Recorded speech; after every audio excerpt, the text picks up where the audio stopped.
Good morning. I am going to the church.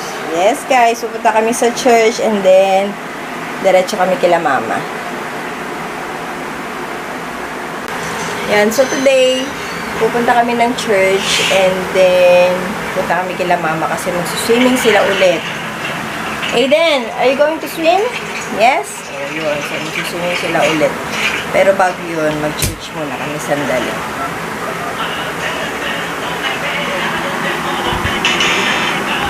Say hi. Are you happy today? Yes? Why are you happy? You go swimming? Yes.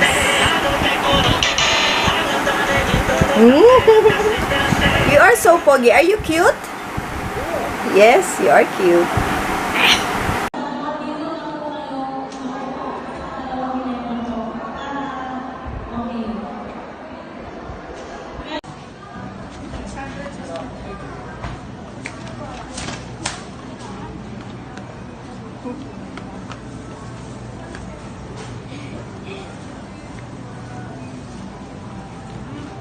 Kulit.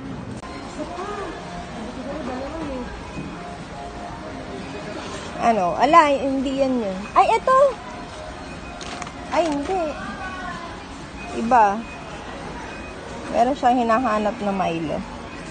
Wala, iba. Baka ubos na. Madali daw out of stock yan eh.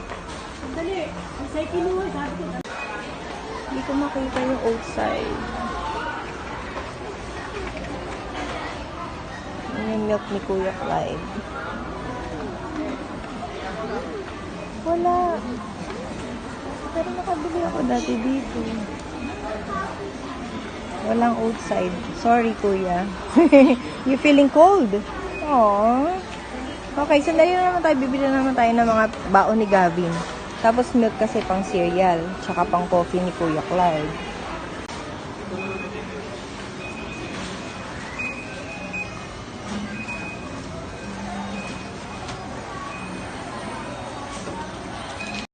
Smile!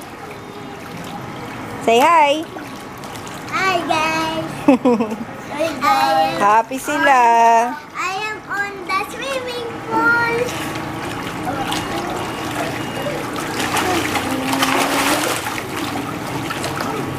Aiden! Hop!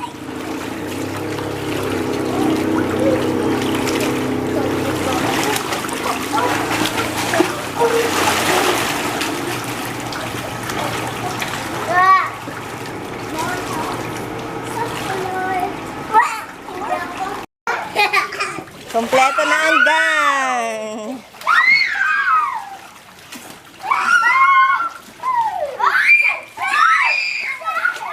Oo.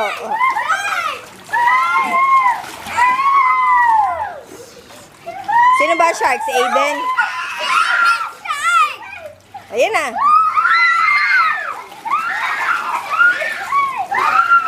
Bye-bye. Thank you.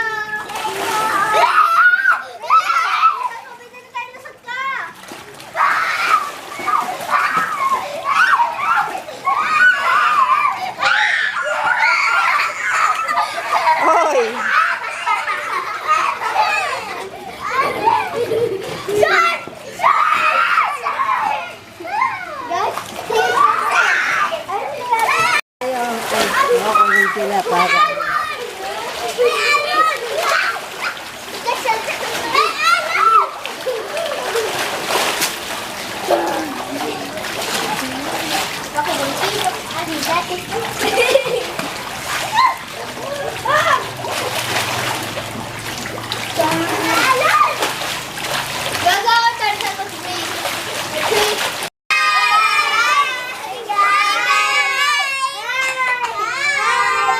Alin na kayo?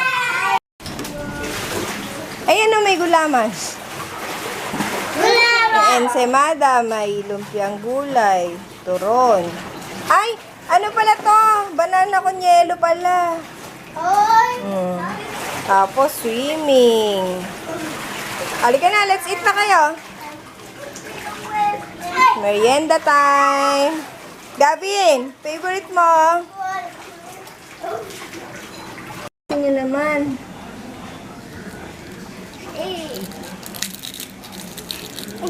Ay, wait lang, Aiden. Wait. Hi, andito na kami sa bahay. So, si Gavi, nagpaiwan siya doon kila mama. Si Aiden, inuwi ko kasi gabi na, nag-aaya pa siya ulit mag-swimming. So, baka ubuhin na siya pag hindi ko pa siya inuwi. So, ayun. So, kanina, nagsimba kami. Actually, siguro 1 month ko nang ginagawa na isinisimba ko si Aiden na walang mask. Kasi dati kami ni Daddy ay sinisimba namin siya ng may mask. Kaya lang ang nangyayari is simbang labas kami. Kasi kapag meron ng choir or kapag may mga kumakanta na nag-aaya na siyang lumabas. So ngayon, ang ginagawa ko is sumasabay kami sa binyag. So, at least na ipapasok ko siya sa loob ng simbahan. Kahit na mag-pray lang kami doon or makinig kami doon sa pare habang nagbibinyag. So, okay lang yun. At least, unti-unti. Kasi exposure ang importante. Ang exposure kasi is para siyang therapy in real life. So, unti-unti kapag na-expose siya doon, pag nasasanay siya doon, is baga parang nasasanay na yung nervous system niya na palagi kaming nandun. So, eventually, ma-adapt na niya yon and baka sakali unti-unti, makapag-mask na kami. Sa ngayon, ganun muna yung gagawin ko, unti-unti na mag-mask lang, hindi muna kami mag-mask, at least kahit pa paano makinig lang muna kami sa sermon ng pare. At least okay naman sa kanya. Dati nga pag nagsasalita sa mic, ayaw na niya eh. At least ngayon, okay na. Medyo okay na. So, unti-unti, masasanay din siya sa mga ganon na setup. Maidadala ko din siya sa mask na talaga. Exposure lang talaga ang kailangan ni Eden sa mga ganong bagay. So, sinabi ko naman yun sa therapist niya. So, sabi niya, yes po, mami. Unti-unti, hindi natin siya pwedeng biglain sa mga ganon. Parang yung nangyari nung birthday ng tito niya. Nagpunta kami sa isang restaurant. And after kasi yun ang therapy niya. So, si Eden kasi minsan pag nababago yung routine niya, ayaw niya. Usually kasi after ng therapy niya, uuwi kami. Yung birthday ng tito niya is same day ng therapy niya. So, after ng therapy, dumiretso kami sa restaurant. Sinabi ko sa kanya kasi, ang mali ko din naman kasi, hindi ko nasabi sa kanya, bago kami mag-therapy. So, after ng therapy, tsaka ako sinabi sa kanya na punta tayong restaurant. Ayaw niya. So, ang ginawa ko is unti-unti. Hinayaan ko siya na nandun lang muna kami sa labas. Buti na lang may alfresco yung restaurant. So, nandun muna kami sa labas. Tapos, hinayaan ko siya. Tapos, after mga 20 minutes siguro, ayun, nag-aya na siya pumasok sa loob kasi nakikita niya nandun si Gavin tsaka yung pinsan nila. So, yun, nag-aya na rin siya pumasok sa labas. So, hindi ko siya pinilit. So, siguro, mas nag-work kay Eden yung ganun. Yung, bibigyan mo siya ng time na makapag-settle. Huwag mo siyang biglain. So, ayun. Nung nakakain naman ako, actually, okay naman siya. So, ganun lang ang ginagawa ko kay Aiden. Hindi ko siya pinipilit kasi magtatantrums lang siya kapag pinilit ko siya pumasok sa loob. So, yun lang muna guys.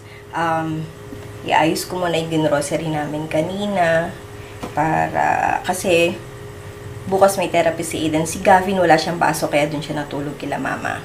Sa Tuesday pa yung pasok nila, practice na lang ng graduation. So, kaya pinayagan ko na muna siya na dun matulog kila mama. So, yun lang guys. Bye!